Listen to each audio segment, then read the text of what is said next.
নমস্কাৰ দিব লাইছো কেইবাটাও গুৰুত্বপূৰ্ণ খবৰ আজি হল 1 জুন অসম তথা ভাৰতবৰ্ষৰ বিভিন্ন প্ৰান্তৰ পৰা কেইবাটাও গুৰুত্বপূৰ্ণ খবৰ যুগুত হৈছে আৰু এনেবোৰ খবৰ নিত পোৱাৰ কাৰণে চেনেলটো সাবস্ক্ৰাইব কৰি ভিডিঅ'টোত একোটাকে লাইক কৰি উৎসাহিত কৰিব আগবাঢ়িছো আজি দিনটোৰ প্ৰথম গুৰুত্বপূৰ্ণ খবৰ দিবলৈ ৰাতিপুৱাৰ প্ৰথমটো খবৰে ৰাজ্যবাহীৰ বাবে অতিকৈ বেয়া খবৰ আৰু ভয়ানক খবৰ মাহৰ প্ৰথম দিনৰ পৰাই আকৌ আহিলে এটা বেয়া খবৰ জুন মাহৰ প্ৰথম দিনটোৰ পৰাই বাঢ়িব একাধিক সামগ্ৰীৰ দাম জনতাৰ পকেট পোনপটীয়া প্ৰভাৱ পৰিব পাৰে কি সামগ্ৰীৰ দাম বাঢ়িব এই জুন মাহৰ প্ৰথম দিনৰ পৰা গ্যাস সিলিণ্ডাৰৰ দাম বাঢ়িব এলপিজি সিলিণ্ডাৰৰ দাম প্ৰতিমাহে হালহলনি হয় ইয়াৰ উপৰিও কেতিয়াবা এমাহতে 2-3 বাৰ দাম হালহলনি হয় আৰু এই সিদ্ধান্তবোৰ ৰাজ্যবাহীৰ বাবে অতিকৈ বেয়া এপ্ৰিল আৰু মে মাহত 19 কিলোগ্ৰাম বাণিজ্য সিলিণ্ডাৰৰ দাম কমিছিল 14 মাৰ্চৰ পৰা ঘৰুৱা সিলিণ্ডাৰৰ দাম কোনো পৰিৱৰ্তন হোৱা নাই 2023 মাৰ্চত ঘৰুৱা সিলিণ্ডাৰৰ দাম 50 টকাকৈ বৃদ্ধি কৰা হৈছিল বৰ্তমান দেশৰ অধিকাংশ চহৰতেই গ্যাস সিলিণ্ডাৰৰ দাম হৈছে প্ৰায় 1100 টকা অৱশ্যে এইবাৰ সিলিণ্ডাৰৰ দাম কমিব নে বাঢ়িব হেয়া এতিয়ালৈকে স্পষ্ট কৰা নাই দিনটোৰ আন এটা গুৰুত্বপূৰ্ণ খবৰ হিমন্ত বিশ্ব শৰ্মা কেবিনেটত 7টা ডাঙৰ সিদ্ধান্ত ললে হয় বন্ধু বান্ধৱসকল ইতিমধ্যে আপোনালোকক জনাবলৈ যত্ন কৰিম ইতিমধ্যে হিমন্ত বিশ্ব শৰ্মা কেবিনেটত 7টাকৈ সিদ্ধান্ত গ্ৰহণ কৰিছে ডিএলআৰচি হাৰ্ড কপি নাথাকিলেও আপুনি চলাব পাৰিব বাহন ইতিমধ্যে জনালে ডক্টৰ হিমন্ত বিশ্ব শৰ্মা লৈ আহিছো দিনটোৰ আটাইতকৈ গুৰুত্বপূৰ্ণ খবৰ 1 জুলাইৰ পৰা ডক্টৰ হিমন্ত বিশ্ব শৰ্মাই ঘোষণা কৰিলে ড্ৰাইভিং লাইসেন্স আৰু আৰচিক লৈ কেবিনেটৰ বৃহৎ ঘোষণা এতিয়াৰে পৰা আপুনি লগত লৈ ফুৰিব নালাগে ড্ৰাইভিং লাইসেন্স আৰু আৰচি জনালে মুখ্যমন্ত্ৰী ডক্টৰ হিমন্ত বিশ্ব শৰ্মা লৈ আহিছো বিশেষ পৰিৱৰ্তন ড্ৰাইভিং লাইসেন্সক লৈ কেবিনেটত বৃহৎ ঘোষণা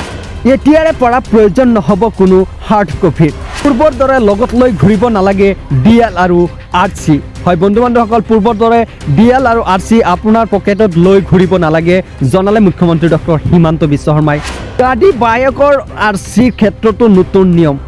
ডিজিটেল মাধ্যমেৰে লাভ কৰিব সকলো ডিএল আৰু আৰচি পিডিএফ আকাৰত লাভ কৰিব ডিএল আৰু আৰচি হয় বন্ধু বান্ধৱসকল আপোনাৰ ঘৰত বা আপোনাৰ মোবাইলত যদি পিডিএফ আছে পিডিএফ আকাৰত আপুনি দেখাব পাৰিব ডিএল আৰু আৰচি অতি সহজে অনলাইনৰ মাধ্যমেৰে লাভ কৰিব গাড়ীৰ প্ৰমাণপত্ৰ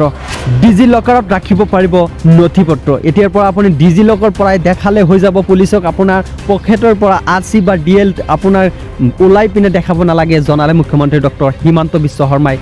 চেকিংৰ সময়ত পিডিএফ ফাইল দেখুৱালেই হ'ব নথিপত্ৰ বুলি আপোনাৰ বাইকৰ সকলো পিডিএফ ৰাখিব আপুনি পিডিএফ দেখালে হৈ যাব ৰাতিপুৱাৰ প্ৰথমটো খবৰে ৰাজ্যবাহীৰ বাবে অতিকৈ বেয়া খবৰ কিয়নো হাজাৰ হাজাৰ বিঘা মাটি উচ্ছেদ কৰিব চৰকাৰে ইতিমধ্যে ঘোষণা কৰিছে হাজাৰ হাজাৰ বিঘা ভূমি দখলমুক্ত কৰাৰ লক্ষ্য লৈছে ওৰাং অব্যাহত প্ৰশাসনী উচ্ছেদ অভিযানে এমতো জনাইছো আটাইতকৈ গুৰুত্বপূৰ্ণ খবৰ বিগত 2টা দিনত উচ্ছেদ অভিযানৰ পিছত আজি অন্তিম দিনৰ ভাৱে চলিব উচ্ছেদ অভিযান শোণিতপুৰৰ মুঠ 11,000 হেক্টৰ ভূমি দখলমুক্ত কৰাৰ লক্ষ্য লৈছে প্ৰশাসনে এমতো জনাইছো দিনটোৰ আটাইতকৈ গুৰুত্বপূৰ্ণ খবৰ কিয়নো 60খনকৈ নাও আৰু 50খনখন অধিক ট্ৰেক্টৰ আৰম্ভ কৰিছে এই প্ৰশাসন উচ্ছেদ অভিযান লৈ আহিছো দিনটোৰ আটাইতকৈ গুৰুত্বপূৰ্ণ খবৰ দৰং জিলাৰ মুঠ 11টা চৰত উচ্ছেদ অভিযান ইয়াৰ ভিতৰত নবছৰ হামু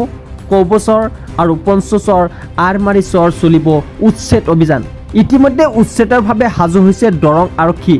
1000 আৰক্ষী সাজু কৰা হৈছে উচ্ছেদ অভিযানৰ ভাৱে 4টা ভাগত ভাগ কৰা হৈছে আৰক্ষী দলক অবৈধ দখলকাৰীৰ বিৰুদ্ধে পুনগতিত চলিব উচ্ছেদ অভিযান কেতিয়াও বন্ধ নহয় উচ্ছেদ অভিযান জনালে মুখ্যমন্ত্ৰী ডক্টৰ হিমন্ত বিশ্ব শৰ্মা